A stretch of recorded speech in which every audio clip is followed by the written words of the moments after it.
الحمد لله كفى وسلام على عباده الذين اصطفى أما بعد فأعوذ بالله من الشيطان الرجيم بسم الله الرحمن الرحيم يا أيها الذين آمنوا كونوا مع الصادقين۔ حضرات علماء کرام، آج حضرات یہاں جمع ہوئے ہیں۔ آج کل ہمارے فضلاء جو مدرسے سے فارغ ہو کر آتے ہیں، مطالعے کا ذوق کم ہونے کی بنیاد پر اور آج کے زمانے میں جو موبائل نے طوفان برپا کیا ہے کہ انسان موبائل کو کئی گھنٹے دیتا ہے لیکن کتابوں سے واسطہ کم ہو گیا ہے۔ آج ہمارے شہر میں بہت سی ایسی بیماری پیدا ہو گئی ہے جو اہل بدعت تو دور کی بات ہے، آج ہمارے وہ علماء جو ہمارے ہی ادارے سے فارغ ہیں، علم نہ ہونے کی وجہ سے یا مطالعے کی کمزوری کی بنیاد پر وہ بھی ان کاموں میں لگ گئے ہیں۔ تو میں نے مناسب سمجھا کہ آپ حضرات کے سامنے کچھ معروضات رکھوں۔ کسی شاعر نے کہا ہے، ان کنت لا تدری فتلک مصیبۃ وان کنت تدری فالمصیبۃ اعظم۔ کسی بات کا نہ جاننا ایک مصیبت ہے، سمجھے، لیکن اگر کوئی بات ایسی ہو آپ اس کو جان کر انجان ہو کے کرتے ہیں تو یہ بہت بڑی بیماری ہے۔ انہی کے تحت ہم نے آپ حضرات کو یہاں پر بلایا ہے۔ میں دراصل کہنا یہ چاہتا ہوں کہ آج پیری مریدی کے نام پہ امت مسلمہ کو گمراہ کیا جا رہا ہے، اور پھر ہمارے علماء بدعتی علماء کے کتابوں کے سہارے لے رہے ہیں۔ اسلام کے ارکان پنجگانہ میں پہلا رکن جو ہے وہ کلمہ ہے۔ اہل بدعت نے اسے بھی مصفہ و مجلہ نہیں رہنے دیا ہے۔ اختلاف کے اس نئے دور میں اہل بدعت نے اسے بھی بے آبرو کر دیا ہے۔ کلمہ کو مسلمانوں پر بھی کفر کے اس تیر کو اس انداز سے اور اس بے دردی سے پھینکا ہے کہ شرافت اور دیانت سر پٹک کر رہ گئی ہے۔ اس کلمہ میں اللہ تعالیٰ کی وحدانیت کا اقرار ہے، اس کے لائق عبادت ہونے کا اظہار ہے اور رسالت کا اقرار ہے۔ جس مسلمان کا آخری کلمہ یہ کلمہ ہو، لا الہ الا اللہ محمد الرسول اللہ، وہ خوش نصیب جنت میں جانے کے لائق ہو جاتا ہے، بشرطے کہ اس اقرار کے خلاف کوئی بات صادر نہ ہو۔ اس کلمہ کی وجہ سے دنیا میں بھی بہت سے احکام مرتب ہوتے ہیں، جیسے نکاح، داخلہ حرم، وراثت اور نماز جنازہ کا مسلمانوں پر فرض کفایہ ہونا وغیرہ۔ اس کلمہ کے اقرار کرنے کے بعد اسے مومن، مسلمان، مسلم کسی لفظ سے بھی آپ یاد کر سکتے ہیں، جب تک کہ اس اقرار کے خلاف کوئی بات ظاہر نہ ہو۔ اس لیے ہم یہ نہیں کہہ سکتے ہیں کہ فلاں شخص مومن تو ہے مگر مسلم تو ہے مگر مومن نہیں، یا مومن تو ہے مگر مسلم نہیں۔ ہاں، ایمان اور اسلام کی تعریف علیحدہ اگر کی جائے تو ایمان میں عقائد اور اسلام میں اعمال کا پہلو غالب ہوگا۔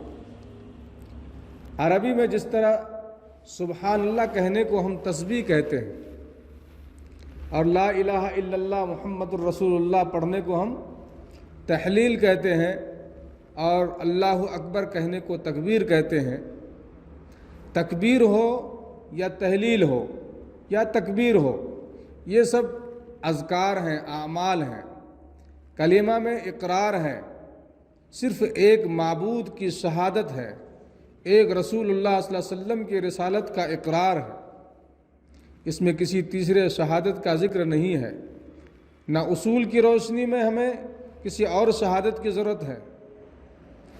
لیکن کیا کیجیے گا، بدعت فی العقائد کے مجرم اٹھے اور انہوں نے کلمہ میں ایک تیسری شہادت اس طرح داخل کر دی، لا الہ الا اللہ محمد الرسول اللہ علی ولی اللہ۔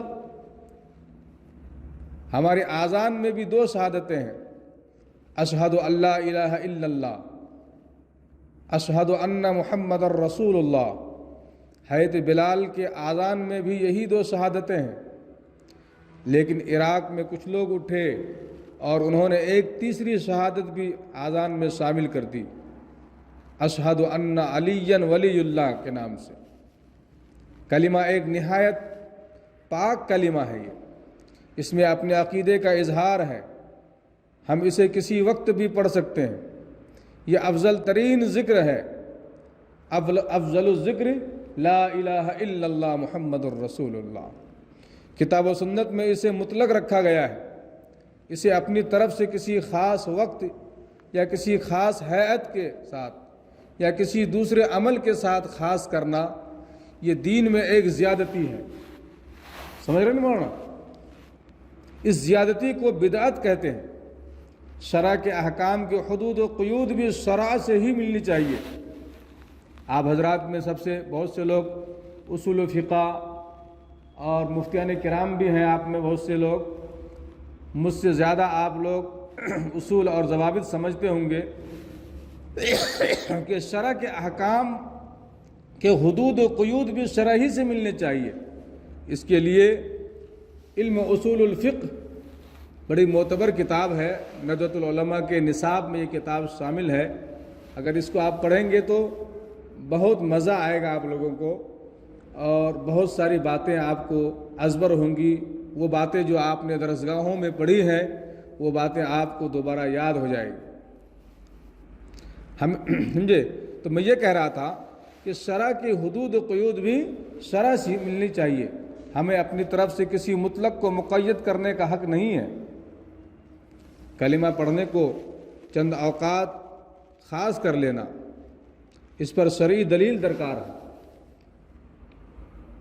جیسے ہم کہتے ہیں نا کہ عصر کی نماز کے بعد سبحان اللہ الحمدللہ اللہ اکبر پڑھنی چاہیے، تو اس کے ثبوت ہے ہمارے پاس۔ رسول اللہ صلی اللہ علیہ وسلم نے اپنی بیٹی حضرت فاطمہ کو اس کی تلقین کی تھی، ثبوت ہے ہمارے پاس۔ لیکن اسی طریقے سے اگر آپ کوئی کام کرتے ہو تو اس کے لیے آپ کے پاس ثبوت چاہیے۔ بغیر ثبوت کے، بغیر دلیل کے کوئی کام اگر آپ کریں گے تو وہ بدعت میں شمار ہوگا اور اسے ہم قبول نہیں کریں گے۔ مثلا فرض نماز کے بعد بلند آواز سے کلمہ پڑھنا آج کل بڑی عام سی بیماری ہو گئی ہے۔ امام صاحب نے سلام پھیرا، اب آپ جا کر دیکھیے ان کی مسجدوں میں زور سے بولتے لا الہ الا اللہ محمد الرسول اللہ۔ بھئی یہ آپ نے جو بلند آواز سے کلمہ پڑھا ہے اس کی دلیل آپ کے پاس کیا ہے؟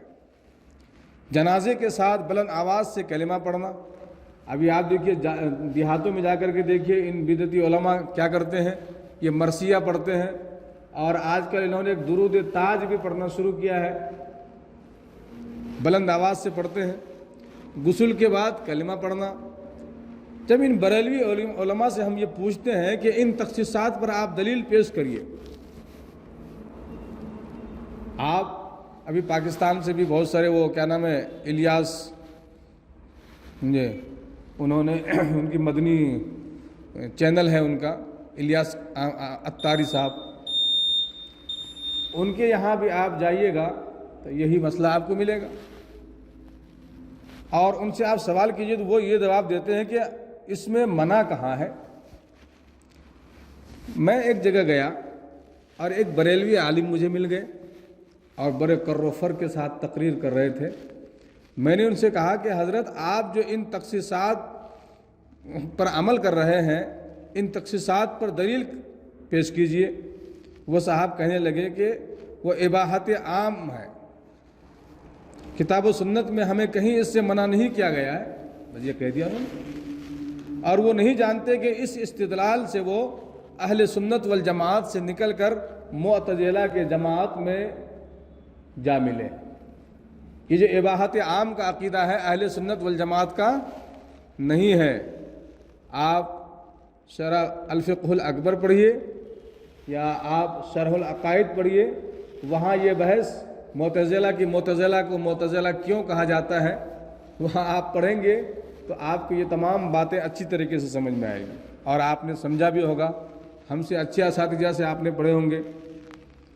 کوئی عمل اپنے اصل میں مسنون ہی کیوں نہ ہو، کتاب و سنت میں مذکور ہو، لیکن اس کی بھی حیت جب بدل جائے اور اس میں تکلفات ہو جائے تو وہ عمل مسنون نہیں رہتا بلکہ بدعت ہو جاتا ہے۔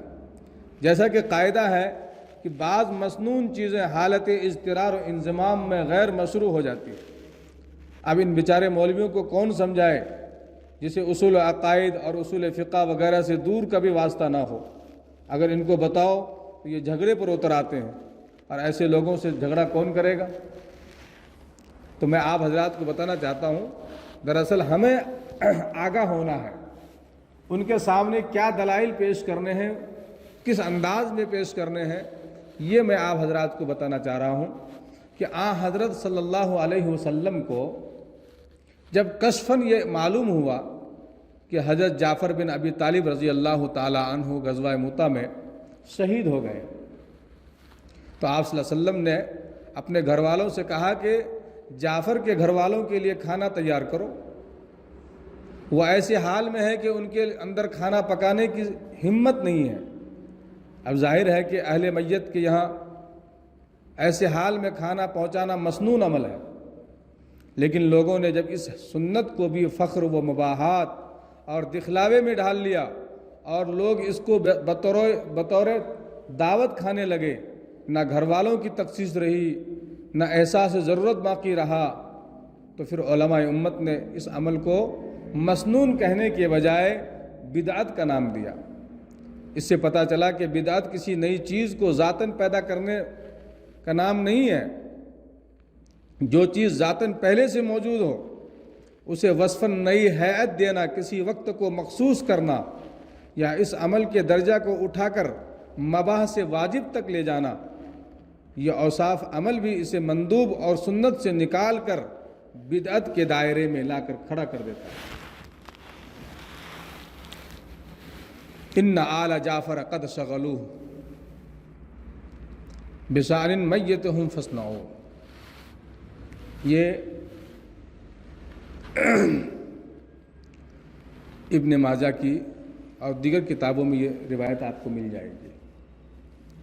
محدثین اسے اس وقت تک سنت جانا، محدثین نے اس عمل کو اس وقت تک سنت جانا جب تک کہ یہ اپنی اصل حیت پر قائم رہی۔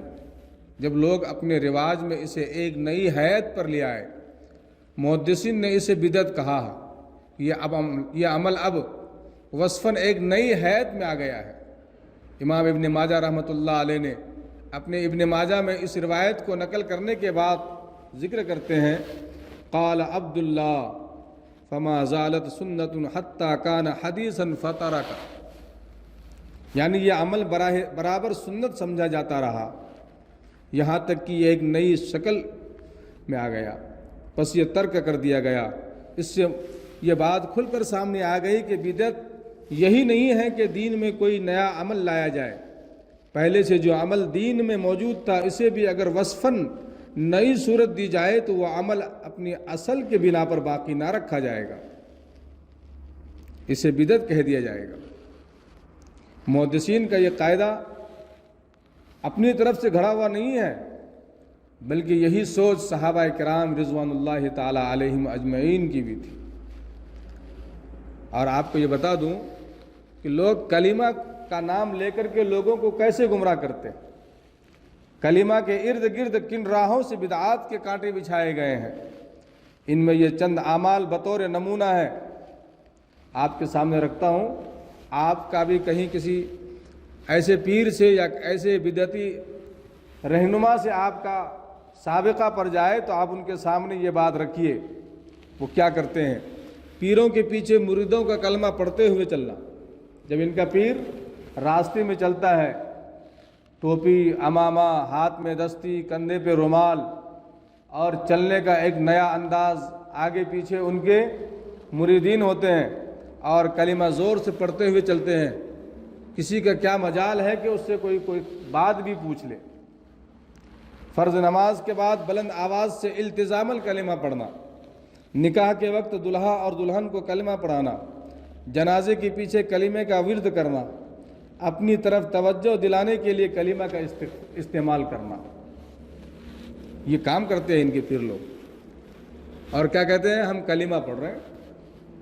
کلمہ طیبہ جو ہے یہ نہایت ہی پاک کلمہ ہے، لیکن اس کلمہ کو پڑھنے کے لیے کسی خاص ہیئت یا کسی خاص عمل سے خاص کر لینا یہ اپنی طرف سے ایجاد بندہ ہے۔